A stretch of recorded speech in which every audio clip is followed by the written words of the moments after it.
আপনাকে কি করে ভালো না বাসি ইয়া রাসূলুল্লাহ।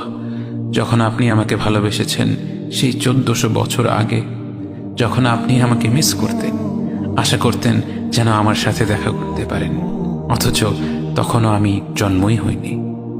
সেদিন সাহাবীরা আপনার চোখে পানি দেখে বলল, ইয়া রাসূলুল্লাহ, আপনি কাঁদছেন কেন? আপনি বললেন, আমার ভাইদের খুব দেখতে ইচ্ছা করছে। সাহাবীরা বললেন, আমরা কি আপনার ভাই নই ইয়া রাসূলুল্লাহ?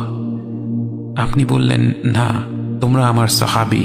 আমার ভাই হলো তারা যারা আমার পরে আসবে এবং আমাকে কখনো না দেখেও তারা আমাকে বিশ্বাস করবে। মৃত্যুশয্যায় শুয়ে আপনার অন্তরে এই চিন্তা ছিল যে আমাদের পরিণতি কি হবে। উম্মতি উম্মতি বলতে বলতে আপনি আপনার রবের নিকট ফিরে গিয়েছেন।